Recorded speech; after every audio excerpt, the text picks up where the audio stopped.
Hey there, everybody. Welcome to another edition of the THW NHL News and Rumors Rundown for the weekend of April 10th. This is trade deadline weekend. It comes up here on Monday, April 12th. So we got tons of news and rumors to talk about in the world of the NHL. Before we get right into it, just a reminder, you can go to the Hockey Raider at Twitter, right down there.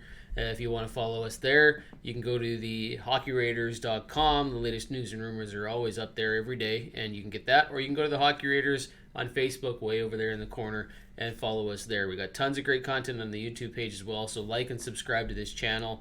Hit that like button and get the notifications as things come up, including our NHL Trade Deadline Primer video series, which dropped the other day. Definitely worth watching on all the divisions and everything that's going on here heading into Monday. Okay, so let's talk a little bit about the trades that have already happened. Today, as we shoot this, it is Saturday. Brandon Montour has just been traded by the Buffalo Sabres to the Florida Panthers. The Panthers had some cap space. GM Bill Zito wanted to add after Aaron Ekblad was knocked out for the season. So Montour is the guy that they're going with, which takes him probably out of the running for David Savard. Montour hasn't had the best season in Buffalo, but he is a defenseman who can eat a bunch of minutes on the blue line, so he should fill in a little bit for the Florida Panthers. Not that anybody was going to replace Aaron Ekblad's production, but Montour is going to get an opportunity in Florida to do so. Kyle Palmieri, as we heard before, has been traded to the New York Islanders along with Travis Zajac. The Islanders taking a big swing here. Lou Lamoriello wanted to add a replacement for Anders Lee, and he's done that with Palmieri. We'll see if the Islanders have anything else up their sleeve. They got a little bit more cap space to work with, but not a ton. Devan Dubnyk has gone from the San Jose Sharks to the Colorado Avalanche. The Avalanche badly needed a goaltender, and they've added their backup in Devan Dubnyk.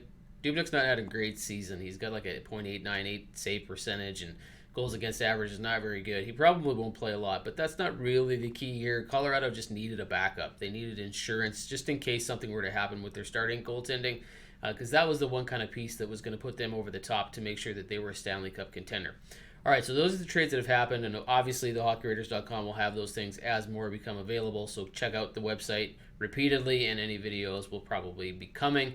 But as for what we're watching, the storylines we're looking at, the Edmonton Oilers, Ken Holland has said that he is open to trading their first-round pick in this year's upcoming NHL entry draft. Now, he won't do it for a rental, but he said he would do it for a player with term, which opens up the discussion for quite a few things. Could it be Jake DeBrusk?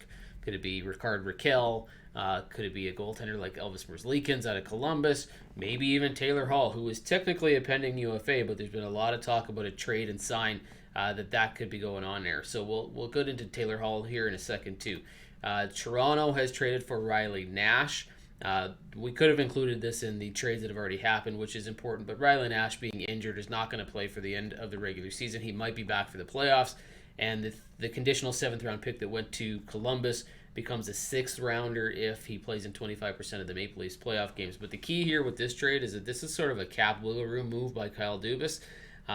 If Anderson, who went on LTIR, doesn't return for the end of the regular season, both he and Riley Nash's cap hits will come off the books, and when they come back on during the playoffs, it's free money, about $5.8 million that Kyle Dubas will have to play with here before Monday.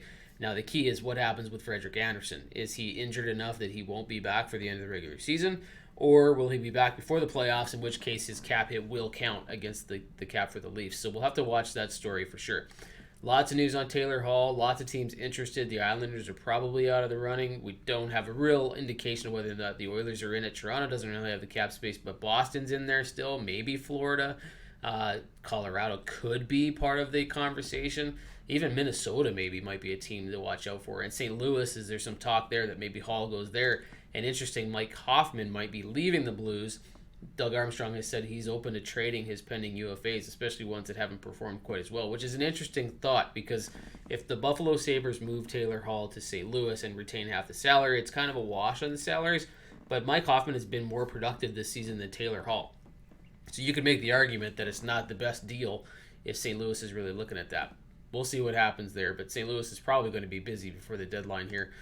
Calgary should be sellers. Sam Bennett is probably not one of the names that we should expect to see move. Daryl Sutter says he's happy with Sam Bennett's production. Bennett says he's happy playing under Sutter, and it doesn't look like that's going to be happening. And Matthias Janmark has been held out of the Chicago Blackhawks lineup.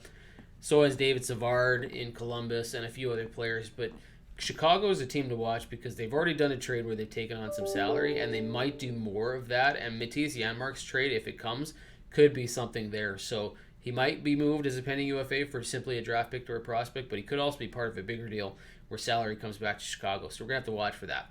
All right, guys, that's going to do it for us this week. This is the final news and rumors rundown before the deadline. Obviously, we'll have one after the deadline's over.